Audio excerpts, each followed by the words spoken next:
Bonjour tout le monde, bienvenue sur ma chaîne, j'espère que vous allez bien.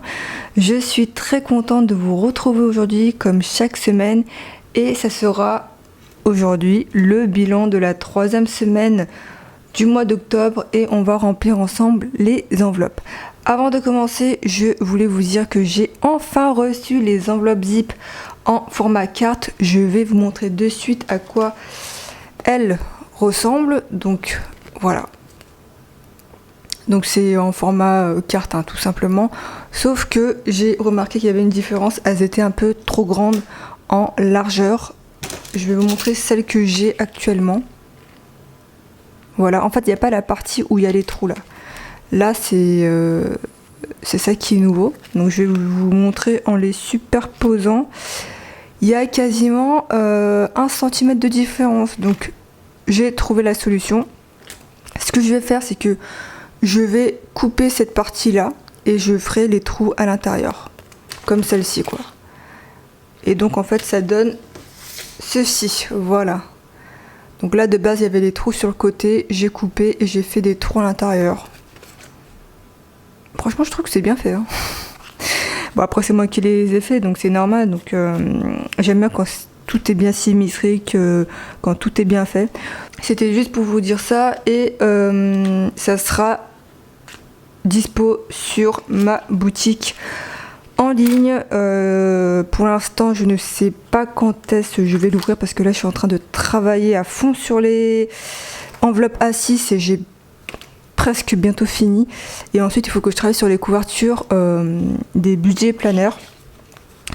Et ça encore, il faut que je modifie parce que les premiers que j'ai fait au début, je les aimais bien, mais après, en faisant les trous, j'ai constaté que voilà, le design n'était pas correctement centré comme je voulais.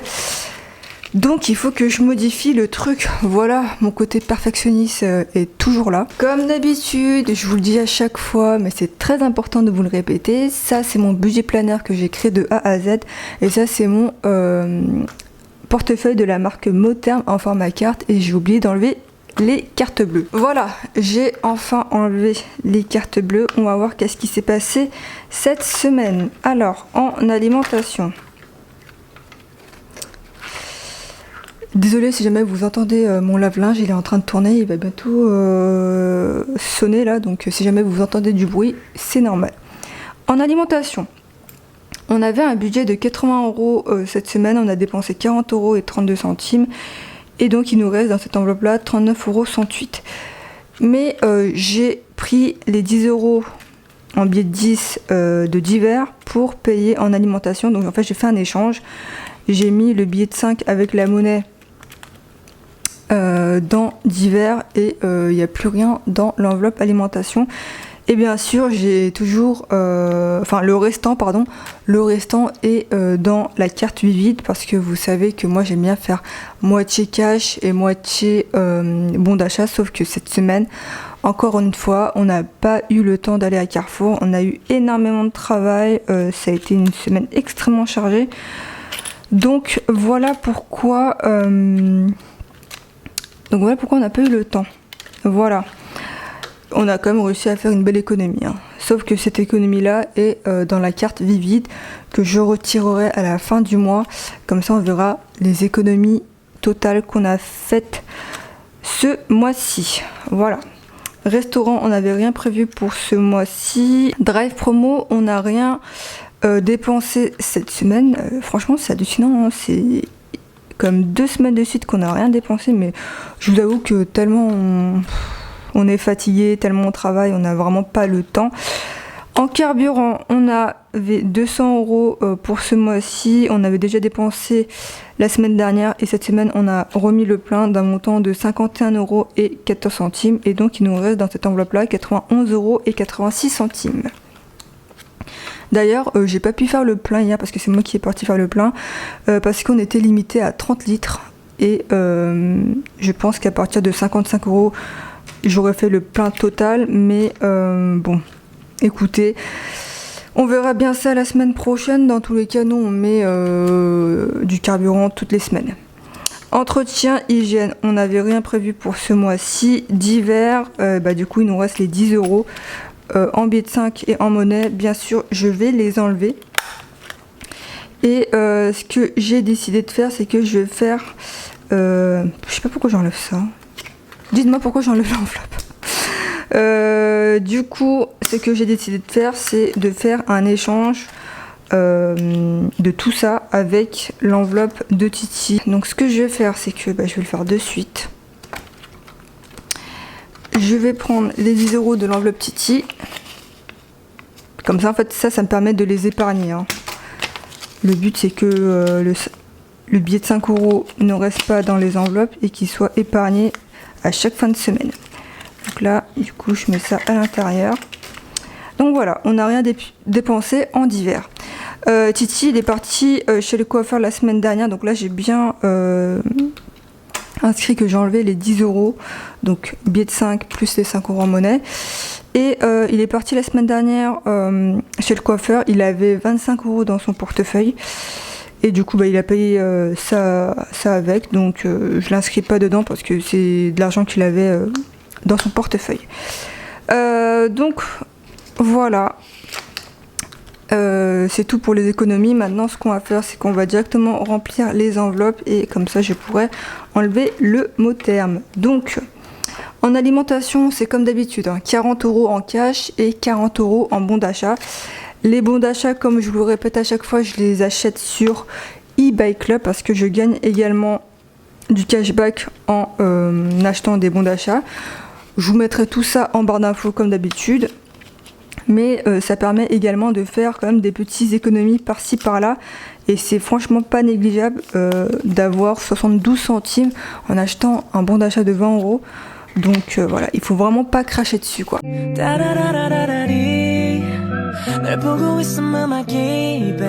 J'ai oublié, je vais laisser les 10 € dehors parce qu'on va faire un échange de billets en monnaie.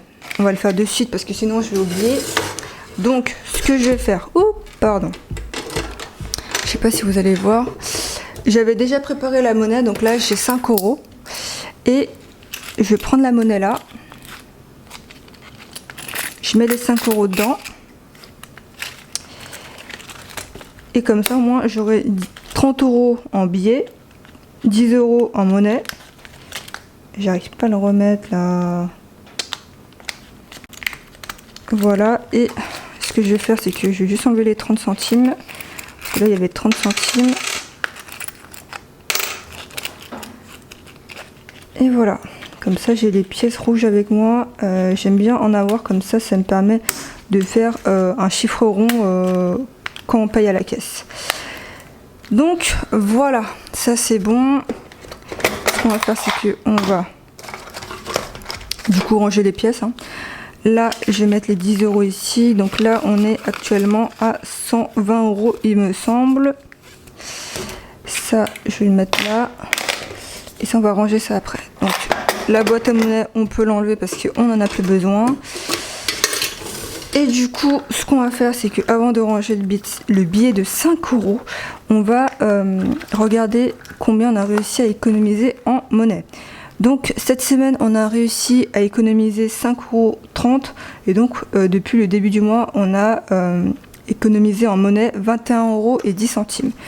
Et donc actuellement, dans la boîte à monnaie, on est à 16,30 €. J'ai bien déduit les 5 € que j'ai pris tout à l'heure dans la boîte à monnaie pour mettre dans le portefeuille. Et donc, on a déjà fait 120 € d'échange de billets. Enfin, de monnaie en billets. On est samedi matin, je suis fatiguée. Donc, on va mettre les 5 €. Plus 5 € cette semaine. Et donc, on a réussi à avoir depuis le début du mois 15 € en billets de 5. Et au final, nos économies, on est à 39 plus... plus combien plus 10 €.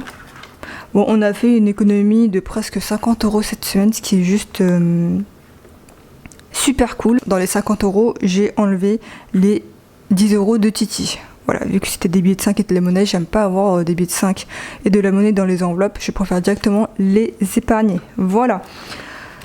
Ensuite, Ensuite, qu'est-ce que je voulais vous dire? Cashback et remboursement. Alors, vu qu'on ne fait pas nos courses actuellement à Carrefour, je pense que la semaine prochaine, il faudrait vraiment qu'on y aille. On a eu 11 centimes de cashback. Et du coup, ça fait depuis le début du mois, on est à 8,64 €. On n'a toujours pas reçu le remboursement du bain de bouche, mais ça ne saurait tarder. Ensuite, ça je voulais vraiment vous en parler, gaz, électricité. Le fait de payer au réel, on a réussi à constituer une épargne, mais franchement, je suis vraiment super contente. D'ailleurs, tout à l'heure, j'étais en train de faire le bilan et j'ai constaté qu'il y avait une erreur sur les montants. Donc ce que j'ai fait, c'est que j'ai tout recalculé et je suis arrivée à un montant final d'épargne en gaz et électricité d'un montant de 235,78 €, ce qui est juste énorme. Franchement, c'est une très belle somme et tout ça, c'est grâce au paiement en frais réels. Quand vous payez en estimation, vous avez la même somme tous les mois, mais à partir d'octobre, là, ils vous envoient une facture.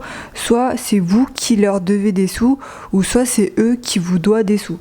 Problème, c'est que ça peut vraiment être un gros souci. J'ai un collègue, lui, il est en estimation, et du coup...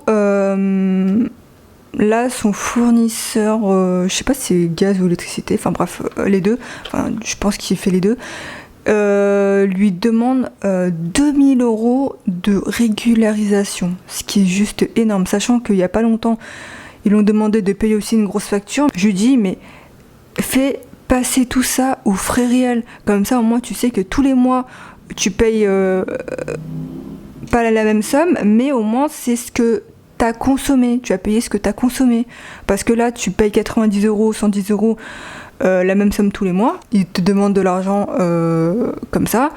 T'es obligé de leur devoir de l'argent. En plus, 2000 €, c'est quand même énorme. Donc moi, je l'avais déjà dit, fais passer ça aux frais réels, même si tu payes pas la même somme tous les mois. Au moins, tu sais ce que t'as consommé. Enfin, tu as payé ce que t'as consommé, quoi. Enfin voilà, moi, je vous le dis à chaque fois, prévoyez un budget pour cette enveloppe-là. Comme ça, moi, ça vous évitera toutes les mauvaises surprises, comme mon cher collègue. Voilà. Donc 235 €, je les ai mis directement dans une enveloppe épargne parce que de base, je l'ai laissé directement dans le compte joint parce que tout ça, ça part du compte joint. Mais pour ne pas les voir, je les mets directement dans un compte épargne. Comme ça, je sais qu'on a de l'argent de précaution au cas où si jamais gaz, électricité, ça augmente. Mais déjà, je suis bien contente parce que ce mois-ci, on a budgétisé 120 € pour cette enveloppe-là. Comme je vous l'ai dit, en été, je budgétise moins parce que c'est moi qui gère toutes les finances. En été, j'ai prévu 100 € par mois et 120 € pour l'hiver. Donc là, vu qu'on va passer dans la période d'hiver, j'ai prévu 120 € et donc ce mois-ci, on a payé 80 € et des brouettes pour l'électricité, mais ça c'est pour 2 mois, donc pour le mois de septembre et pour le mois d'octobre. Non, pour le mois d'août et de septembre, pardon. Et en gaz, on a payé 15 €. Donc ça nous fait un total de 97,59 €. Normalement, le mois prochain, je ne vais pas payer, si je vais payer, mais en fait, je vais avoir un remboursement de la part de mon fournisseur gaz, donc Total Énergie, parce que mon collègue, ça c'est un autre collègue, il a déménagé et il a demandé un geste commercial auprès de Total Énergie pour sa fidélité et tout ce qui suit. Et ils lui ont dit que du coup, vous aurez, je crois, 1-2 mois gratuits, plus vous aurez également les 20 € de prime de parrainage et votre filleul aura également les 20 €. Filleul, c'est moi donc. Et voilà, du coup, c'est pour ça que normalement, le mois prochain, je ne payerai pas de gaz parce que j'aurai les 20 € de prime de parrainage. Franchement, ça, c'est vraiment super top. Avec des primes de parrainage, on arrive quand même aussi à faire pas mal d'économies. Donc voilà pour la bonne nouvelle. Je suis vraiment super contente parce que au moins comme ça, si les prix vont augmenter, on aura quand même 235 € de côté pour ça. Je suis vraiment super contente d'avoir prévu tout ce budget et c'est vraiment très important de prévoir. Comme je vous le dis à chaque fois, c'est pas après qu'il faut prévoir, c'est avant. Comme ça au moins vous aurez l'argent pour payer une grosse facture. Là mon collègue qui va devoir payer 2000 €, il n'a pas d'argent de côté. Après, je vous dis pas aussi sa vie, mais il se trouve dans une situation financière extrêmement compliquée. Et ça, c'est les répercussions quand on fait pas attention à son budget, à ses dépenses, et surtout quand on vit au-dessus de ses moyens. Voilà. C'est bien beau hein, d'avoir de l'argent de payer, mais si on prévoit pas, eh ben, on se retrouve dans la mouise. Comme mon collègue. Voilà. Je pense que je vous ai tout dit. Normalement, syndic, ils vont retirer dans pas très longtemps. Donc du coup, il faudrait bien que j'écrive aussi que j'avais pris 40 € dans cette enveloppe-là. Mais dès que je vois le prélèvement, j'écrirai la somme à déduire. Voilà. Je pense que c'est tout, que je n'ai rien oublié, du moins j'espère. Donc ça a été un bilan extrêmement, on va dire, rapide. Et j'espère en tout cas qu'il vous a plu. Je suis vraiment super contente parce que cette semaine, on a presque fait 50 € d'économie. Et c'est juste énorme quoi. Je pense que c'est la première fois qu'on fait presque 50 € d'économie en une semaine. Et voilà, après c'est pas voulu, hein, vu qu'on n'avait pas envie de faire les courses. Car on travaillait énormément, on était très fatigués, donc on voulait pas s'enquiquiner à perdre notre temps en faisant les courses. Donc on a fait des courses minimalistes. Hein. Et vous, n'hésitez pas à me dire combien vous avez réussi à économiser cette semaine. Après, si vous n'avez pas fait d'économie, ce n'est pas grave. Hein. Le but, c'est de ne pas dépasser son budget. Je vous le dis à chaque fois, mais voilà, il ne faut pas prendre exemple sur telle et telle personne parce que voilà, on n'a pas le même train de vie, on n'a pas le même budget, on n'a pas les mêmes moyens. Chacun a une vie différente, donc il faut pas prendre exemple sur telle personne et telle personne qui fait plus d'économies qu'une autre. Il faut penser à votre budget, à vos finances et surtout ne vous frustrez pas. C'est ça le plus important parce que si vous vous frustrez, c'est à ce moment-là où le budget part en cacahuète. C'était vraiment un point essentiel dont je voulais vous parler, qu'il ne faut pas prendre exemple sur telle personne et telle personne. Voilà, je pense que je vous ai tout dit. Comme d'habitude, n'hésitez pas à vous abonner, ça me ferait vraiment super plaisir et en plus ça permettrait à la chaîne de plus se développer. Aussi, n'hésitez pas à mettre un petit pouce bleu parce que quand je vois qu'il y a plein de pouces bleus, ça me motive et je sais que mes vidéos vous plaisent. Également, n'hésitez pas à mettre un commentaire en barre d'infos, n'importe quoi. Un commentaire si jamais vous avez la moindre question à me poser. Bien sûr, n'hésitez pas aussi à me suivre sur Instagram, c'est là où je suis la plus active. Comme je vous le dis à chaque fois, c'est là où je réponds le plus vite aux messages. Donc voilà, n'hésitez pas à me suivre sur Instagram. Je pense que c'est la fin de cette vidéo. Si jamais j'ai quelque chose à vous dire, je vous le dirai la semaine prochaine. Mais ne vous inquiétez pas, la boutique va bientôt ouvrir ses portes. C'est juste que voilà, j'ai pris du retard avec la plastifieuse et je travaille énormément. Vous pouvez même pas imaginer, quand je rentre du travail à midi, je mange, ensuite on va à la salle de sport. Quand je rentre, je me douche et je travaille jusqu'à qu'on mange le soir. Donc c'est vraiment beaucoup d'heures de travail. C'est pour ça que je crois qu'en ce moment je suis fatiguée. Mais d'ailleurs il faudrait que je vous parle aussi par rapport au travail, pas pour ma boutique mais pour mon côté salarial. Il y aura du nouveau. Je pense qu'il y aura du nouveau. La semaine prochaine j'ai rendez-vous par téléphone avec une conseillère. Mais ça je vous en parlerai une fois que tout concret. Je pense que je vous ferai également une vidéo là-dessus, de tout ce qui s'est passé. Mais voilà, on se dit à la semaine prochaine. Prenez soin de vous, prenez soin de vos proches, faites attention à vous. Et même si en ce moment il fait chaud, couvrez-vous parce que voilà, c'est la période des maladies. Et en plus de ça, je sais pas si vous allez voir, mais là j'ai un petit bouton. Je me suis fait piquer par un moustique en octobre. Franchement... tellement il fait chaud, en fait, ils reviennent. Enfin bref. Voilà, donc on se dit à dimanche prochain et je vous fais d'énormes bisous. Salut!